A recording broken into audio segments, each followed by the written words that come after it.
Cara, eu acho que as urnas foram fraudadas mesmo. Eu acho que, na real, o Lula foi eleito no primeiro turno. É polêmico dizer o óbvio, mas assim, chega a ser inocência pensar que as urnas precisaram ser fraudadas no Brasil pro Lula ganhar. Me surpreende ainda que tenha tanta gente pensando que o país onde a MC Pipoquinha é tratada como deusa, enquanto várias professoras que deram a vida pra proteger os seus alunos em atentados são esquecidas, não elegeu mesmo um condenado por corrupção em todas as instâncias. Cara, o país onde o bandido sai primeiro da audiência de custódia que o policial, o país onde todo caminhão que tomba é saqueado, o país onde as pessoas não podem ver um erro numa promoção de uma empresa que já querem tirar proveito, o país onde o fulano vai na Zara só pra ficar procurando preço em euro pra levar roupa de graça, não tem a mínima chance de dar certo. Metade do Brasil realmente mereceu o Lula, bicho. Lula é o pai dos pobres mesmo, mas é aquele pai que chega bêbado em casa, bate na mulher, xinga os filhos, gasta todas as economias de casa pra comprar pinga e quando é preso ainda chama a esposa de louca. O Brasil é a eterna mulher de malandro, né? Então o PT se elegeu em 2003, se elegeu em 2006, se elegeu em 2010, se elegeu em 2014,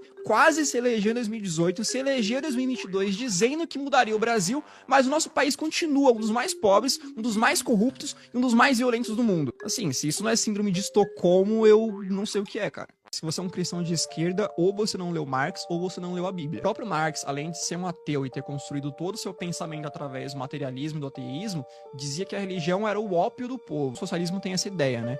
De que a religião, principalmente o cristianismo, é uma arma que a burguesia encontra para manipular a tal classe trabalhadora e fazê-la acreditar numa busca constante e idealizada pela felicidade, além de servir para manter os mais pobres obedientes. Essa é a tese dessa galera. Os preceitos de não matarás e não roubarás, que são muito caros para nós cristãos, não passam de conceitos deturpados de bondade para essa galera. Não à toa, por exemplo, o Lenin tinha vários ensinamentos de matar, de usar o terror como arma política, de usar o terror e a morte como arma revolucionária. Marx dizia abertamente que a família, um valor muito caro também importante para todos os cristãos, presente na Bíblia, era uma instituição capitalista e opressora que deveria ser destruída. Todos os países onde a esquerda avançou, seja com governos progressistas ou de fato com revoluções, perseguiu de alguma forma católicos e evangélicos. Basta ver o que está acontecendo agora, infelizmente, na Nicarágua, onde um grupo de freiras brasileiras, por exemplo, foi expulso do país depois da milícia do Daniel Ortega, aliado do Lula,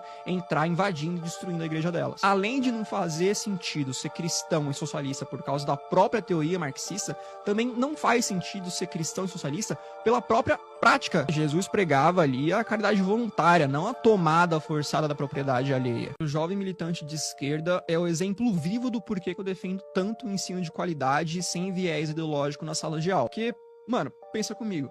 Se uma criança tem aula de português sem propaganda ideológica, ela cresce sabendo que ele já é um pronome neutro e que ele não passa de um delírio de militante carente por atenção. Se uma criança tem aula de educação financeira, ela cresce sabendo que dinheiro não dá em árvore e que só enriquece quem trabalha, administra bem o próprio dinheiro e que não vai ser nenhum político caridoso que vai tirar ela da lama. Só aí, com essas duas coisas, o picanheiro da república vai perder uns 10 milhões de votos, pelo menos. Se uma criança tem aula de ciências e não uma cartilha ideológica, ela aprende que mesmo se você se mutilar e chilicar muito no Twitter, você vai continuar sendo um homem biológico ou uma mulher biológica, e que no final só existem dois gêneros, feminino e masculino. Se uma criança tem aula de matemática e não uma aula de afromatemática, sei lá o que é isso, ela vai saber que a economia não é um jogo de soma zero e que os bilionários não são os culpados pela miséria no mundo. Se uma criança tem uma aula de história de verdade e não um palanque ideológico no lugar da lousa, ela cresce sabendo, por exemplo, que países socialistas, todos eles terminaram da mesma forma, com genocídio, com fome, com ditadura e com morte. E se crescer homossexual, não vai usar a camisa do assassino de homossexuais Che Guevara.